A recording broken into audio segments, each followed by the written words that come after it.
What is up everyone, and welcome to some more F1 22. Last time out we were at the British Grand Prix and we had a mechanical failure which was brutal because we were running in the points.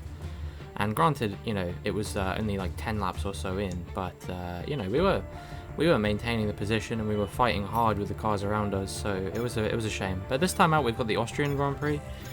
Heads up, I don't anticipate that this one's going to go particularly well because it's mostly straight line speed, and as you probably know if you've watched any of my videos so far in this game, I have been really struggling to keep up with the AI in a straight line for whatever reason, and I don't know. I've heard a few ideas from people about how to solve the issue, but none of them really seem to be bearing any fruit, so I think we're just going to have to deal with it and then upgrade the car and see what happens. So it was an MGUK failure that was the reason why we had to retire from the previous race, which was frustrating because it also meant that our sponsor bonus didn't pay out for having no DNFs. I believe Lundgaard actually also DNF'd in the very same race, so yeah, completely failed that sponsor goal. But we did achieve the other one, not that I remember what the it's completing all practice programs in a weekend, which fortunately only one of us has to do, so it's fairly understood that we'll probably get that one payout most weekends. So yeah, now it's time for the Pirelli hot lap. I chose the time attack this time because I've been doing a lot of autocrosses. I think I've done like 2 or 3 at this point, so I thought, why not change things up and do a time attack. They're usually pretty straightforward, but this one's actually in the rain, so yeah, it could be more challenging. But skip to the end, and I just about got within the gold time, so that's a nice 100,000 bonus for us, and also 1,000 acclaim, which will be very welcome. And yeah, I guess now it is probably time to get into the race weekend proper. So the Austrian Grand Prix, it is probably, I think when I was watching when I'm recording this, it's the day before the actual real life Austrian Grand Prix. Martin Brundle said there's 7 real corners on this track, so yeah, it's going to be mostly straight line speed focused. It's a very high downforce circuit. I think probably Monza's the only track that favours downforce more than this. Maybe there's a couple others, I don't know. But yeah, we are getting left in the dust by all of our close competitors at the moment. We just can't develop as quickly as they can, and even if we could develop as quickly as they can, we don't have the facilities currently to upgrade to the same level that they can, and that's going to come into play very soon, I think. We're already running out of upgrades to do. I think we've already done all the ones we can get for the engine without upgrading engine facilities, which is my plan for probably next video after I've renegotiated a contract either for Lundgaard or another driver if Lundgaard doesn't want to stay. Then we will focus on upgrading engine facilities because we have the money. I just didn't want to dip into the red and then, or not dip into the red, but be unable to renew Lundgaard's contract. So here we are. It was raining during practice, and you see tyre wear was good. Lap times, it was actually a drying circuit, so that's why the last 2 ones were over the time, but I wasn't too concerned about being within the time. Incredible practice session that was, but the fun doesn't stop here though. Join us again as the rest of the weekend unfolds. Unfortunately, the way this game's set up with the like AI having superior traction and stuff like that, it really comes into play during the wet sessions. So I am just slower than the AI throughout all of the sort of the whenever it's raining in any sort of session, I can't really keep up with them, which is great because qualifying is wet, and granted it's a sprint weekend as well, although supposedly during that sprint it might rain a little bit as well. So I'm really hoping it stays dry because I'm finding it an immense challenge to stay with the AI whenever it rains at the moment. Mark just talking about turn 3 there, which is the one at the top of the hill, the sort of the right hand uphill braking zone, which is definitely a real challenge. That's the one thing about this track that is very, very interesting compared to a lot of others, is the sheer force of elevation. You go all the way up a hill and then you kind of spiral back down it. So yeah, very interesting track layout. And here we are at the end of my first flying lap, and we'll see it is only good enough for a 1:13.5, which I would be surprised if that beats anyone, because you know Ocon was doing low 1:12s, and then here we are at the end of my second flying lap, and it's much the same. I've only improved by sort of 4/10 or so, which isn't really going to be enough to get me out of Q1, I imagine. And as we cross the line, it's good enough for the last, as my favourite driver and criminal driver actually would want to say. Yeah, P22, not overly surprising. It was wet and it's a straight line locked circuit, so I wasn't really anticipating I was going to beat anyone around us. In fact, I wasn't even close to beating anyone other than Lundgaard, and Lundgaard was pretty far off the pace as well. So I think it's going to be a pretty lonely weekend for us too. But you know, we'll see what we can do, I suppose, and just sort of hope for the best. So yeah, that's the end of qualifying for us, pretty much instantaneously before it's even begun.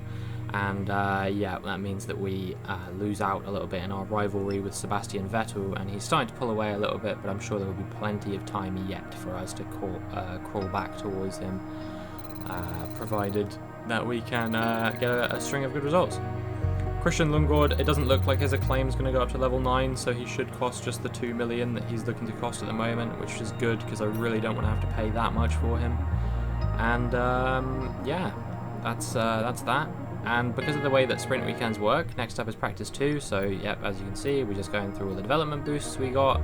It's no big deal, and yeah, some of these things are starting to become very cheap for us now. But obviously, it's a question of being able to like fabricate 2 products at the same time, which is not something we're currently capable of doing. So here we are back in the garage, back in the saddle again, and it might rain at the very end of the sprint race, but based on how the Imola sprint went, where there was a threat of rain towards the end, I'm gonna guess it will stay dry for the entire session. I don't think we have anything we can upgrade at the moment. I'm just having a look to see if we do have a spare slot in our aero thing, because I think that's the only thing we would have. And I don't really know why I'm taking so long. Maybe I'm just deliberating whether I want to upgrade it or not. And then in the end, yeah, we decide, and that'll be on in time for the Hungarian Grand Prix, which is a couple races from now. And now it's time to get into the sprint. So sprint is 12 laps on this occasion, and yeah, no pit stops or anything like that, so it's going to be a real challenge to get ahead of the cars around us.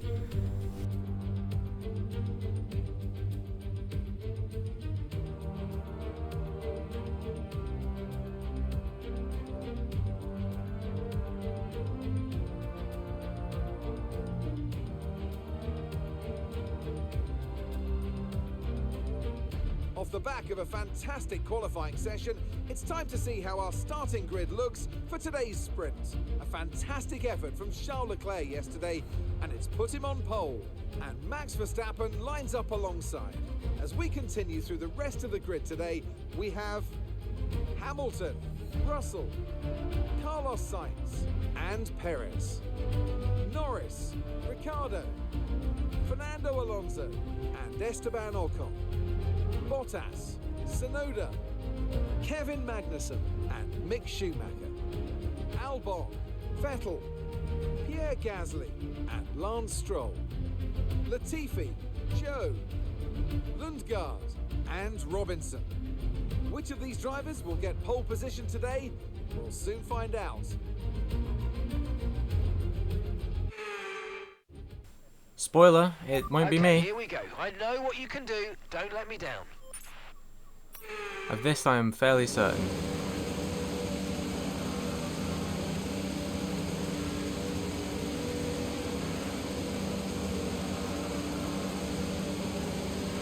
Such a long wait to get off the grid when you're at the back. It's kind of sad. We're not seeing any technical issues coming off the practice start. Watch the RPM on the full start. We don't want you to bog down. Get a bit ambitious warming up the tyres there and accidentally go onto the grass. So that's a good way to start your formation lap. And then here we are coming around the final corner, getting ready to park on the grid. I'm raring to get on with it, you know. I'm already hurrying Lundgaard up, and we're not even in the race yet. So who knows what might happen. As we come to the grid, .1. Look at me go, man.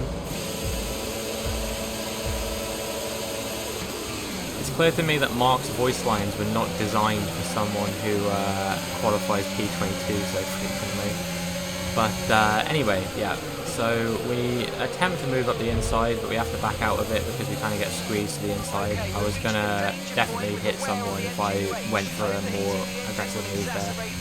And that kind of caught me out there a little bit because it means that I am now way down the order, like 1.5 seconds behind everyone else. But with them all holding each other up, that's plenty of opportunity for me to get back in the fight. However, they kind of stop on track, which means I have to stop there momentarily as well. I definitely saw a couple of front wings flying there though, so hopefully a few people will be into the pits and we might be able to make up a couple of positions.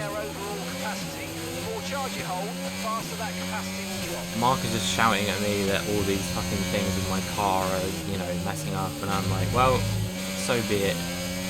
I chose this life. To be fair, I think one of my components was on 60% before the race weekend even started, and I chose to keep it, so maybe that's my fault, but hopefully we won't have back-to-back failures, right? That would be a kicker if we did. And then here we go, get past Gasly. Okay, the start was fine. Let's try and move forward. And there's yellow flag, and what's going on? Yellow flag. It's Lance Stroll pulling off to the side of the circuit. He's had an engine failure, and I think Joe might have hit him or something like that because he seems to be out as well. Looks like the problem's terminal. They're retiring the car. Green flag. Okay, there's been an incident on track resulting in loose debris. Fortunately, the marshals have managed to clear it up in time, and there are so far no plans for a safety car. So yeah, that's a pretty big incident at the start, and in all that chaos as well, it looks like Tsunoda actually went into the pits too. And yeah, we tried to put a bit of pressure on Pierre Gasly, but unfortunately we did it for a yellow flag zone, so we had to give the position back. But that's not a massive deal. He probably wouldn't have stayed behind it too long anyway. Car behind on the medium tyre now. But we've got a real opportunity here now. You know, we're 17 seconds up the road from Tsunoda, so who knows? Who knows what could happen? We've just got to try and keep him behind for as long as possible. And that is an Alpine now coming into the pits, and it is the Alpine of, we shall find out momentarily, Esteban Ocon.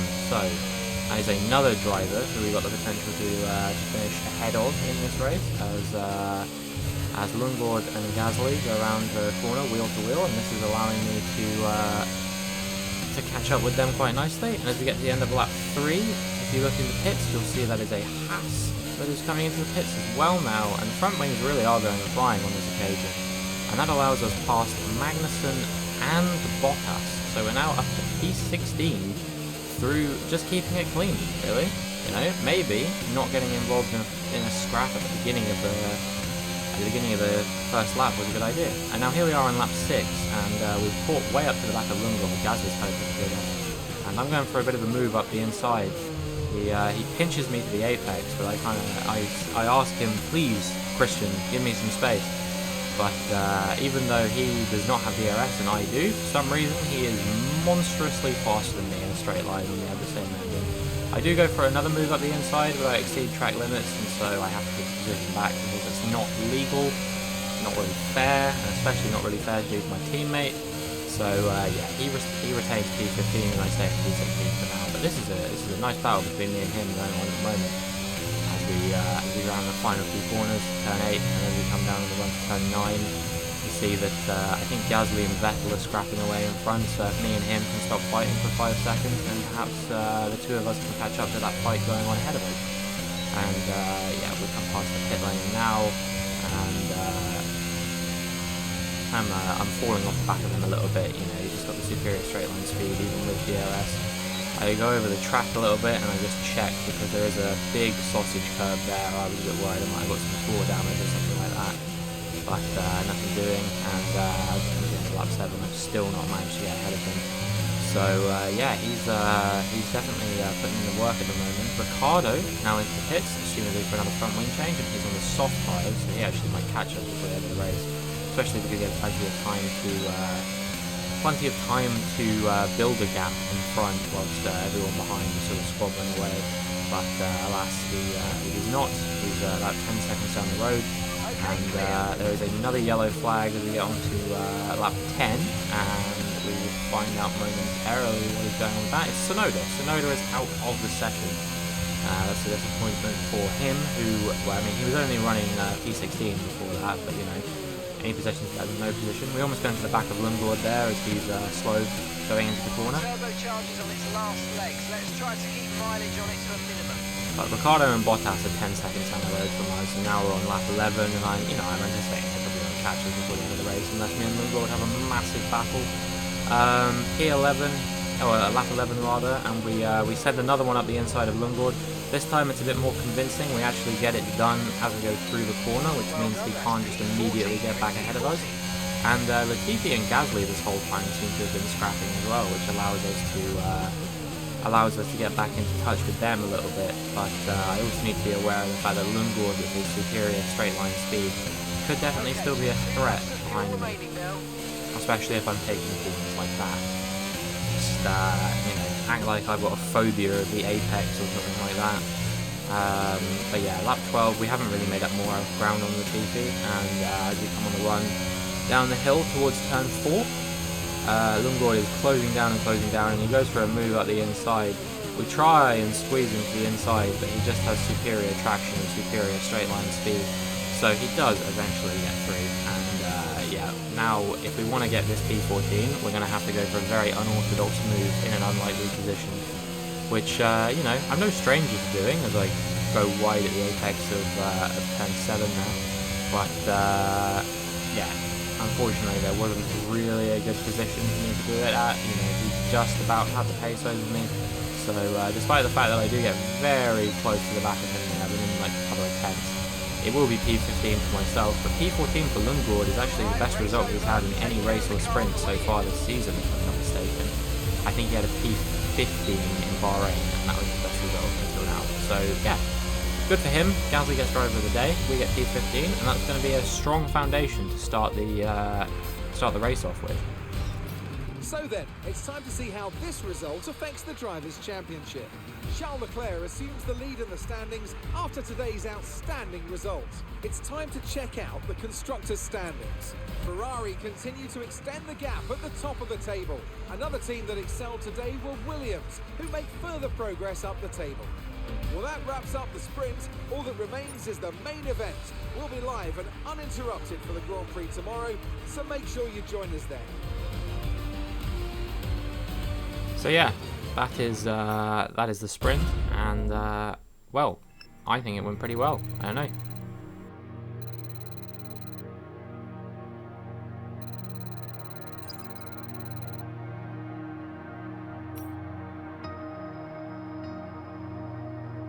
So next up is the race, and obviously that's going to be a bit longer. That's 36 laps if I'm not mistaken, and so that is 3 times as long as the sprint to get overtaken by people. And given how the only positions we really made up in the race, or in the sprint rather, were via people pitting, we're going to need something similar if we want to achieve the same thing in the race. This is it then, race day in Spielberg for this year's Austrian Grand Prix.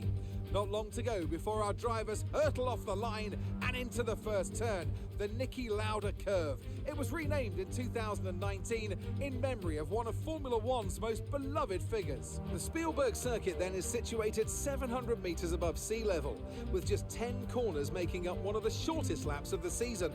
One time around here is a distance of around 2.6 miles, with the best overtaking chances into turn 1 or the tight uphill of turn 3.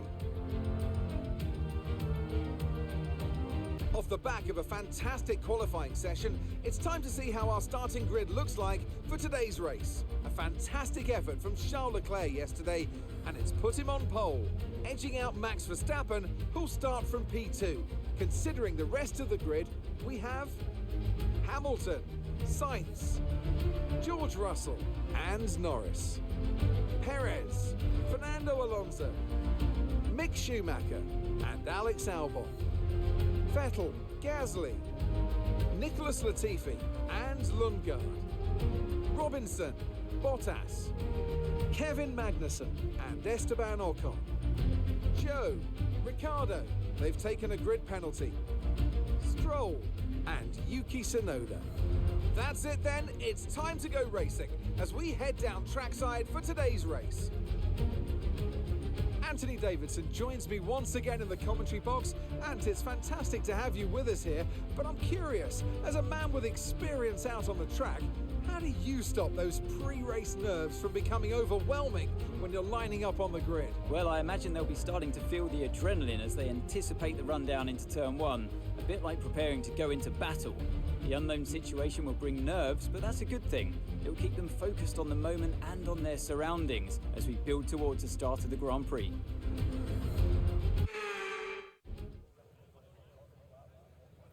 So Leclerc starting from pole. Mick Schumacher doing an awesome job. He was in the top 10, so hopefully he can build on that and perhaps get a points finish here at this Austrian Grand Prix. We're P15, so it's going to be a little bit harder, but if it's as chaotic as last race, I mean the only downside is if people come into pit, they probably will catch up before the end of the race.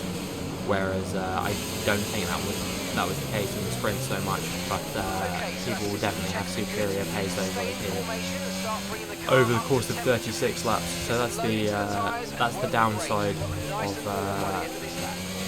of such a race. But you know, hopefully we can make it somewhat competitive. And yeah, here we are lining up on the grid. I doubt we're going to get as good a lineup on the grid as we got for the sprint race. 0.1 meters was a highlight of my career so far. It's only 0.9, but it's still alright. The rest of the grid's lining up. I actually get to wait for them this time around because I'm not in P22. And yeah, here we go. The lights come on, and the lights go out, and here we go. So it's another good start, and we're once again contesting Lundgaard at the start, but he is a little bit faster on this occasion. No one really going up or inside yet. That's Bottas sizing up a move on Lundgaard, and it did not work for him or Lundgaard. And we managed to get around Latifi as well, so that's nice. That's two positions in one corner, which I'm more than happy with. I got to send one properly to the inside there of both Gasly and Albon. We actually make the move work, which is very nice. There's Vettel up in P9 already. I hope he doesn't finish there. God, I definitely don't want to be outscored by my closest rival, and well, one of our team's closest rivals as well. Bottas, you see, retired there, and Latifi seems to have picked up a 5-second penalty. So yeah, not really sure what's going on with that, but that is pretty big incident, I'm assuming. Maybe it was a crash or something like that that Latifi was also caught up in. But yeah, Bottas, who tried to go for that move on Lundgaard at the beginning, and he is now out of the Grand Prix.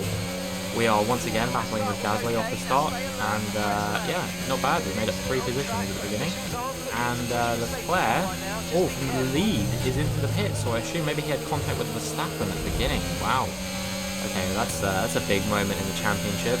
But yeah, that is all for that. And as we come down the hill on lap 3, Albon does get ahead of us, and now we've got pressure being put on us by Esteban Ocon, who's already up into P10, despite starting P18, something like that, 17. I can't remember exactly what it was, but it was not that high. So he's already made up like 7 positions in this race. That's a really good effort from Esteban Ocon, and maybe he'll be able to challenge into the points as we go further down into this race.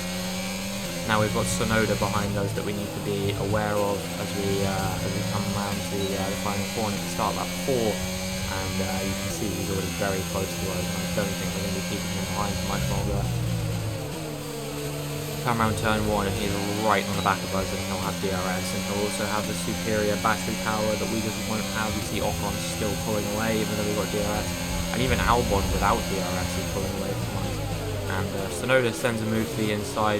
We don't make it too difficult because I don't really feel like we can fight with him that much, and with the superior traction he eventually accelerates away out of turn 3. Behind us now, we've got Daniel Ricciardo, who breezes past with the DRS and probably with a bit of battery power as well. And now the next car behind us is none other than Christian Lundgaard, our teammate, now in P14. So, yeah, we'll see how long we can keep him behind for.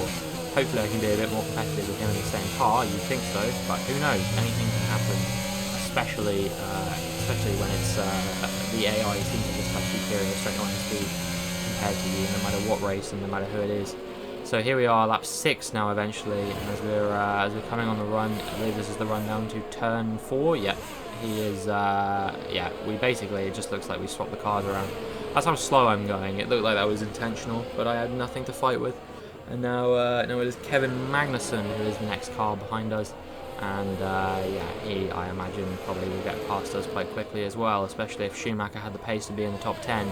I imagine that Magnussen probably has similar pace to Mick Schumacher, especially given how, you know, how Kevin Magnussen is probably a slightly higher rated driver than Mick Schumacher, I imagine. As we come up the hill to the uphill braking zone of turn 3, he actually locks up and we try and size up and move back on him, but yeah, he just about cuts us off enough to be able to keep us behind. Now here we are on lap 8, and we have Zhou Guanyu for company. He is just behind us, and he sizes up and moves into the uphill braking zone of turn 3. We go around the outside of him, but he will have superior traction almost certainly. That was not too difficult for him. Here comes Lance Stroll, our former rival, who bested us a few races ago, and yeah, but then I will actually not get past him either. He kind of blocks me there a little bit, which is going to allow Leclerc to get a bit of a run on here, and yeah, that is now P18 we find ourselves in, and it has been a pretty hero to zero performance so far, but in these races you just have nothing to fight with. The battery just goes, and there's nothing we can do about it, you know. And there's just nothing, you know, after the first couple of laps, we can't compete with the speed of the cars around us. It feels like they have infinite battery or traction or straight line speed, or I don't know exactly what it is. But Stroll and Leclerc actually make a little bit of contact there, as Sainz also seems to have come into pits, so he is going to be, yeah, he's now going to be competing with us as well. We got the inside of Leclerc here, and you see, even though he's on the softs and I'm on the mediums, I'm not making it easy for him. I'm thinking I'm going to race for every position I can get here, and really probably all it's doing is bringing the cars behind me back into touch around me. But you know, if he's going too slowly, I'm not going to let myself get held up behind him and back into the other cars. So yeah, but Russell now within a second almost, and I imagine he probably will get back ahead of us. I'm not sure how he got behind us to begin with. I think he had to pit, maybe he had some first lap contact. There was so much going on in those first few laps, it was impossible to focus on all of it, but I think him and Norris maybe had some first lap contact. Stroll now coming into the pits. I don't know if that's for a front wing change or for some tyres or something like that. We actually go over the curb there a little bit. It's a fair cop now that they're policing it in real life. Back when we didn't used to, I used to think it was a bit unfair that we got in trouble for that in the game, but in real life it was, you know, I was watching the onboard comparison of Grosjean and Magnussen here in 2019. I was thinking to myself, they'd have had those lap times deleted if this was F1 2021 or something like that. You know, one of the older video games where you would have your lap firmly deleted for a discrepancy like that. But yeah, anyway, that's enough rambling about track limits. Here we go. Russell will eventually get ahead of us, and then I think him and Norris came to the pit shortly afterwards. Now we're coming into the pits ourselves to put on a set of hard compound tyres. A lot of the cars around us have already come in, so we were up into sort of like P7, but you know, it was literally just because most cars were already pitted. Optimal pit stop, pretty good. Let's see if they can do a good job. That was a fantastic stop. Pretty good. We were expecting. And yeah, eventually we're going to come out in P20. Sonoda has also managed to get ahead out of the through the pit stop phase and all that kind of thing. Woodward's actually a long way up the road now, so yeah, that feels a bit unfortunate. But Latifi, I guess he must have had some contact and come into the pits or something like that, because he's now, you know, nearly 20 seconds down the road from us, and, you know, at least that's one car we can probably finish ahead of in this race, because I don't think I'm a second a lap slower than Nicholas Latifi.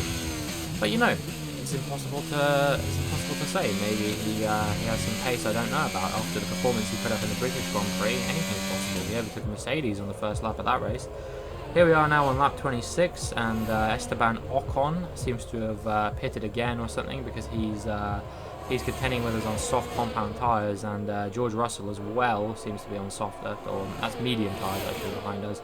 So yeah, we're contending with a couple of much faster cars ahead of us, and actually forces us to go out wide, and we go over the sausage curb there and pick up a little bit of floor damage. I didn't show the radio message, but I did pick up some minor damage there, so I'm going to be a little bit slower than I'd ideally like to be. But those guys are on faster tyres anyway, so I don't think it's that big a deal. Ocon, I'm pretty sure is going to pit again, because I think he went on those tyres on like lap 24. And then lap 27, Max Verstappen, who after that contact with Charles Leclerc, as I assume is what happened, he is now leading the race, and yeah, that's good actually, because it's the Red Bull Ring, and I'm sure he'll be very happy to be leading the the team's de facto home Grand Prix, even though they're more of a UK-based team. I think they'll be happy to do well in Austria as well. I believe Dr. Marco and Dietrich Mateschitz are both Austrian, if I'm not mistaken. Lap 29, we get overtaken by Hamilton, and then we get the notification that Sebastian Vettel is out of the session. I was actually a little bit relieved to get that message, because he was in P6, if I'm not mistaken, at this point, so that would have been massive points for Aston Martin, and it would have been a mountain for us to climb if we wanted to be competitive. Christian Lundgaard comes into the pits, and we get a lap by Hamilton as well. There's so much going on in this lap again. I think Lundgaard must have had some contact or something like that. That's a real shame for him, because he was running pretty well in this race. I think he was P13 or 14, so yeah, now he's down in P19 once again. Schumacher in the pits as Perez approaches up to the back of us, and we're going to have to do a real balancing act here to try and let Perez through whilst keeping Schumacher behind, because Schumacher is only just over a second behind us, and he's on soft compound tyres, so being able to compete with him for the next 4 laps is going to be a real challenge, I imagine, but we'll see what we can do. It's a shame for him, because he was running quite well in this race, but yeah, I guess, you know, it's like they say, to finish first you must finish, and that applies to all positions, not just first, because Schumacher was definitely in the points, and well, I guess he must have had some contact or something like that. Horses is about wide at turn 6, but we kind of go aggressive with him, but then he completely pushes us out there. He was not prepared to stay behind us any longer, so there wasn't really much to do there. You know, we made a bit of contact and everything, and nothing could be done. 5 laps of fuel remaining. Stroll seems to be coming into the pits again here, so I think we might be able to get out ahead of him, but it's not quite clear at the moment. And yeah, Ocon's now pressuring quite hard behind us. Hopefully we can keep him behind, but we probably will struggle, I imagine, to keep him behind for too long when he's in soft compound tyres. Same engine in the back of our cars though, so he's not going to be drastically faster than me. He goes up the inside at turn 3, but he locks his rear tyre, I'm not sure, definitely locks up in some description, and that allows us to get back through. And we also have the DRS there and battery, so we're able to keep him behind as we go on the run down turn 4. And yeah, that is him staying behind for a little bit. If we can keep him behind for a little bit longer, perhaps even Lundgaard might be able to catch up with him. But you know, that's not a risk I necessarily want to take, because allowing my teammate to overtake him whilst I'm not overtaking him is going to be quite difficult. And then here we go, you see my onboard and well, on my side pod, and yeah, Ocon goes through at turn 9, and there's not really much we can do to keep him behind. And now here we are on lap 35, my final lap of the Grand Prix, because I have been lapped in this race, and Lundgaard is just over a second behind, so there is a real risk that he might might get ahead of us before the end of this race. He's going to have superior speed on those soft compound tyres. However, he's been on them for a few laps now, so they probably are starting to go off a little bit, and our hard tyres are still staying alive in this race to at least some degree. So yeah, I'm not overly concerned, but he is still closing us down, so I probably should have some cause for concern. No more DRS zones between here and the end though, so I'm not really sure what he will be capable of doing unless he makes a move again in an unorthodox position, much like I was trying to do to him on the final lap of the sprint. It's all come full circle, but this time it's with P17 and 18 instead of 14 and 15, so we've collectively lost 3 positions over the course of this Grand Prix. We go a little bit wide at the final corner, but it will be fine, and yeah, in the end we cross the line P17.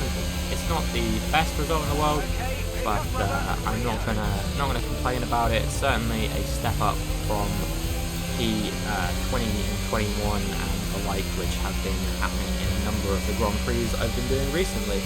And whilst Britain could have been better, it wasn't.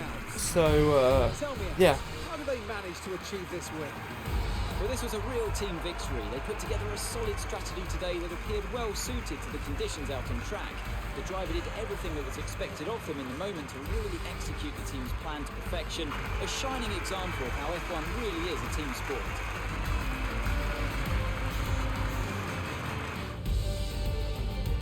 Here come today's winners. The team at Red Bull have done a phenomenal job recently, and it's clear to see that they've put in the work, and they should be so proud of the victory they secured here. Both Red Bulls on the podium in their home race. There's Adrian Newey alongside them, and it's a great result for them. I believe that's actually Red Bull's first victory of the season, if I'm not mistaken.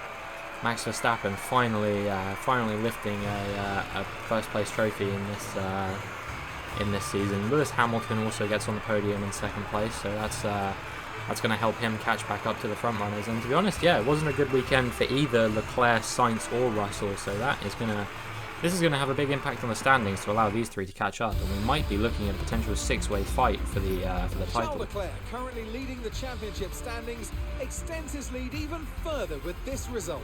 So let's see what effect this result has had on the drivers' standings. Well, after an incredible day of racing, who was your driver of the day, Ant? Daniel Ricciardo would be my driver of the day. He just outright refused to make any mistakes. Perfect driving. Let's move on to the constructors. No change in the top spot then, but with today's points, their hold on that lead is getting weaker. There was also a strong showing from the McLaren team today as they make their way up the standings. Well, that was certainly an exciting weekend of Formula One. Be sure to join us for more exciting Formula One action very soon. So I was so focused on the threat of Vettel getting P6 or 7 or whatever, when I was quite happy that he ended up having a mechanical failure. I completely took my eye off the ball about the other potential rivals that we have, and yes, Alexander Albon unfortunately did manage to score 6 points in that race. He finished 7th, and I was a little bit paying attention to that battle towards the end of the race, and I noticed that there was a massive train that included the likes of Gasly, Ricciardo. I think Norris was also involved in the train. There was lots of cars who were all contending with him for position. So yeah, that was a bit of a small issue that we're now going to have to fight back against over the course of the season, and we're going to have to hope for a strong points finish of our own, because yeah, that is not what we want to see at this stage of the season. Williams now on 6 points in the championship, and it's going to be really tough for us to get back to challenge them. France is up next, which is a pretty strong circuit for me always. It's where I believe I got my first win in my F1 2020 career mode, if I'm not mistaken. I actually didn't get any wins in my team career mode in 2021 because I was playing on a similar setting to this, and I only did it was about 2.5 seasons. So I never quite got to the front running pace, but yeah, France I think was a place where I scored some of my first points, along with Baku, which obviously is a different story in this game compared to last year's game, but you know, so be it. And yeah, other than that, it was it was always a pretty strong track for me, France. Obviously, there's a couple of big, long areas for straight line speed to sort of take effect, but you know, hopefully in spite of that, in the technical sections, perhaps we'll be massively faster than the cars around us. It remains to be seen. Going through the highlights of this race now, and you can see, yeah, it was mostly just an exercise in going backwards over the course of the Grand Prix. But, you know, at least we were able to have some nice battles with people. You see Mick Schumacher here, you're going to see him force me out wide again. He was like a million miles from the apex of that corner. I feel like that's fucking dangerous driving. I may be a little bit salty about it, but, like, I don't know, it really didn't seem like fair racing. But maybe he's just mad. Maybe he's taking tips out of his battle with Verstappen at the British Grand Prix in real life. We do outperform Vettel over the course of the weekend in the end, so that was pretty nice to see. And yeah, that means that we claw a point back towards him as we progress in our rivalry, and we make it up to Team Acclaim level 11, which is nice. Only 4 away from signing a new sponsor now, so maybe we can get one on the car before the end of the season. That would be particularly nice. And we passed both of the sponsor bonuses as well, so that's nice. So a lot of cash coming in this weekend. And yeah, that's going to be it. If you enjoyed, make sure you like and subscribe. Check out all the links in my video description, and I'll see you in the next one, hopefully.